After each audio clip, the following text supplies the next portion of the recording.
اللهم صل وسلم وبارك على سيدنا محمد وعلى اله وصحبه اجمعين. حبايب قلبي الحلوين، يوم جديد وروتين جديد ودخلنا كده. صلوا على النبي واتفرجوا على الفيديو للاخر وان شاء الله هيعجبكم. ما تنسوش يا حبايب قلبي انتوا بتتابعوا امنيه غزال، يلا اللايك والشير وسبسكرايب عشان يوصلك مني كل جديد. يلا كده نبتدي روتين جديد وطاقه ايجابيه جديده، والحته بتاعتنا نظيفه ولكن دخلت الاوضه بتاعتي لقيتها اتطربت. وطبعا بما ان في بلكونه للاوضه دي، في بلكونه وشباك على الشارع، فهتلاقي كده ترابه ناعمه. الترابه الناعمه دي مجننه امي كده. فقلت بقى ما نقوم كده ونبعد عن الكسل شويه ونصلي على النبي، ونبتدي نطلع الهدوم اللي عايزه تتنشر في البلكونه، ونلم الهدوم اللي هي عايزه تتطبق، ونشوف كده يومنا نبتدي ونبطل الكسل بقى. خلصنا من شهر رمضان وكمان طلعنا من العيد، عيدنا وكل حتتنا كانت نظيفة، ولكن في بعض شوية حاجات كده، هدوم كانت على السرير لسه عايزة تتطبق، وهدوم كانت والملاية برضو عايزة تتغير.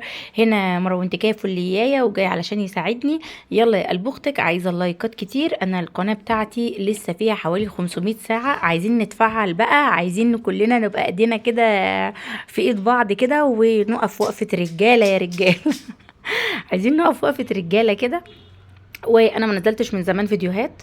عايزاكم تشجعوني، عايزه دعوه حلوه من القلب بجد، لان الدنيا يعني اليومين دول حاسه ان انا مش عارفه، يعني مش عارفه اعبر عن اللي جوايا، ولكن حاسه ان انا كسلانه.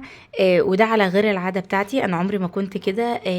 فقلت كده لما ننزل فيديو وتشجعوني وتدوني كده طاقه ايجابيه. انا بستمد طاقتي منكم بجد، بفرح جدا لما حد بيدعي لي دعوه حلوه، ولما حد بيقول لي اي كومنت كويس. ربنا يخليكم ليا بجد، يعني يا رب ما يحرمنيش منكم ابدا.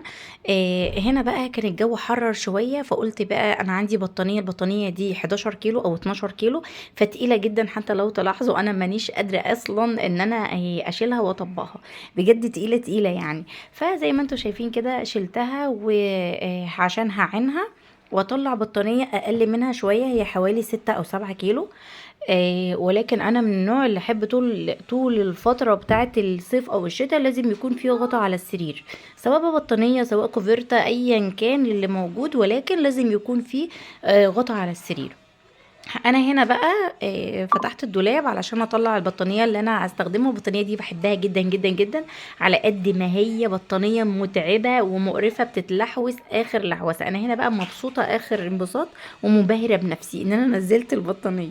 شلت التانية بقى زي ما انتوا شايفين كده، وطلعتها في الدولاب من فوق. البطانية البيضة دي شكلها شيك جدا وحلوة جدا، ولكن اقل حاجة واقل ابسط حاجة بتلحوسها يعني. اللي عايز يتعامل مع البطانية دي يغسل ايديه ورجليه قبل الاكل وبعده. اه والله العظيم زي ما بقول كده. معدية داخلة البلكونة لازم تكون ايديكي ورجليكي وكل حاجة نظيفة. طالعة من البلكونة ما نضفي نفسك من اي ترابه او اي حاجه وانتي داخله. لو بصي في ايدك، انا بيجي لي اوقات ببص في ايدي قبل ما احط ايدي على البطانيه. والله العظيم بجد البطانيه دي عقداني معقداني معقداني. هنا بقى زي ما انتم شايفين كده، طبعا الارض نظيفه. اللي هيقول لي انت حطيتي البطانيه اللي انت بتتكلمي عليها دي كلها على الارض، لا الارض نظيفه ونظيفه جدا جدا كمان، يعني نظيفه اوفر. ف طلعت ملاية جديدة ونفضت السرير، شلت الترابة الناعمة اللي على الدولاب، وشلت الترابة الناعمة ال-